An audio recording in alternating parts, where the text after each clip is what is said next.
Assalamualaikum warahmatullahi wabarakatuh. Bismillah walhamdulillah.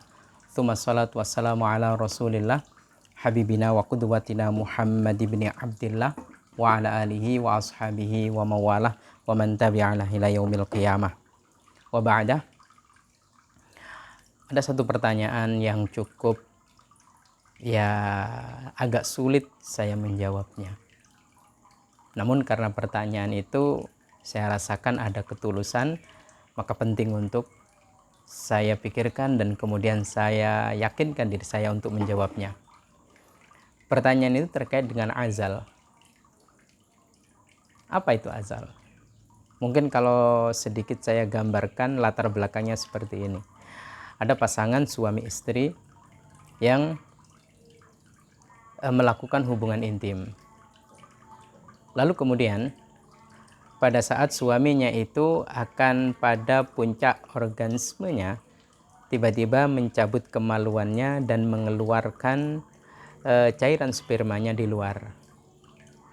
Nah, mengeluarkan cairan sperma di luar itulah yang disebut dengan azal.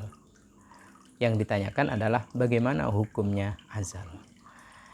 Kaum muslimin muslimat yang dirahmati Allah, penting untuk kita kasih dasar terlebih dahulu bahwasannya hubungan suami istri itu, hubungan badan itu adalah sunnah. Bahkan ada yang mengarah kepada wajib gitu. Tapi kita tidak perlu membahas tentang perbedaan itu. Yang kedua, pertanyaan ini kita sempitkan pada kasus pasangan suami istri. Bukan asal laki perempuan lalu hubungan badan, tidak. Kalau itu sudah di luar pembahasan kita. Kalau itu pembahasannya sudah tidak mungkin kepada halal, tidak mungkin kepada mubah, tidak mungkin kepada makruh, mesti haramnya karena pasangannya adalah pasangan haram. Gitu. Nah, kalau kita melihat beberapa literatur, ternyata syariat benar-benar memberikan ruang ngajang nyombo kata orang Jawa untuk memayungi aktivitas-aktivitas yang dilakukan oleh umat Islam, termasuk pasangan suami istri yang tadi ditanyakan ternyata azal. Nah, azal itu hukumnya mubah, berarti boleh. Di dalam kitab Ihya Ulumuddin disebutkan Bismillahirrahmanirrahim, was-sahih indana, yang sahih menurut kami, annal azala mubahun, sesungguhnya azal, melakukan azal itu mubah, boleh. Didasari oleh apa? Didasari hal ini satu, karena itu adalah pasangan suami istri yang sah dan halal tentunya hubungannya. Yang kedua, suami dan istri itu boleh hanya istimta. Istimta ini ya senang-senang saja hukumnya sudah.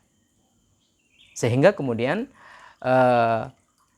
di situ dikatakan mubahun. Mubah, boleh. Lalu bolehnya itu apakah ada alasan? Ya, tentunya kita lihat tujuannya apa. Pertama, tujuannya hanya untuk seneng-seneng saja. Ya, cari sensasi lain begitu. Oh, kalau cari sensasi lain di sini ada kecenderungan ulama mengatakan makruh. Ada kecenderungan ulama mengarahkan hukumnya kepada makruh. Kenapa? Karena itu mengurangi sensasi atau kenikmatan bagi pasangannya, yaitu seorang wanita, istrinya. Gitu. Bahkan dalam satu keterangan, yang demikian ini kebanyakan wanita itu kecewa. Gitu. Maka lebih mengarah kepada makruh, meskipun asalnya mubah. Lalu kemudian yang mubah seperti apa?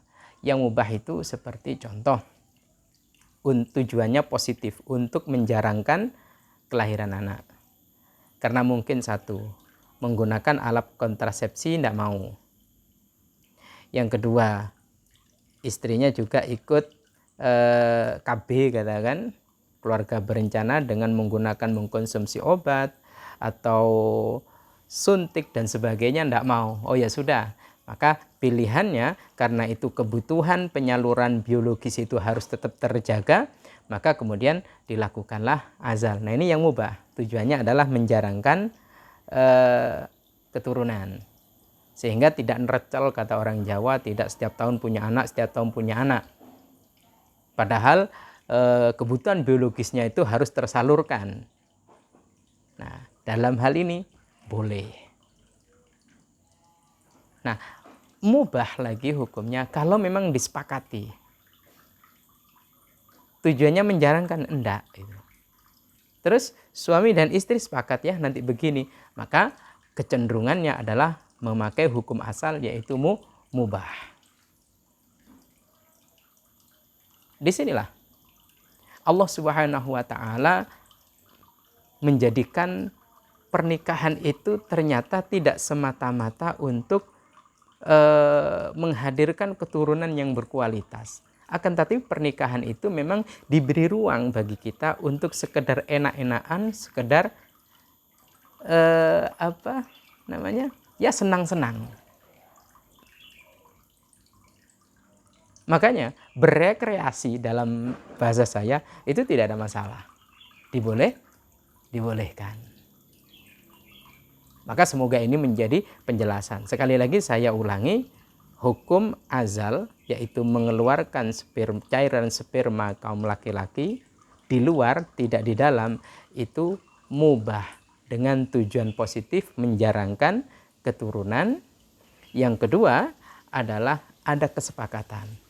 Namun jika itu sepihak saja dilakukan oleh suami yang menjadikan istrinya kecewa atau kurang merasakan sensasi, maka hukumnya makruh, kecenderungannya ke sana.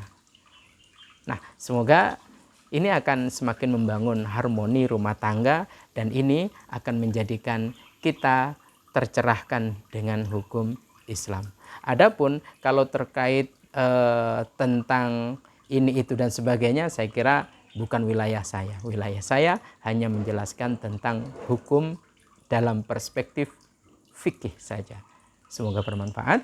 Wallahu a'lam bishawab. Assalamualaikum warahmatullahi wabarakatuh.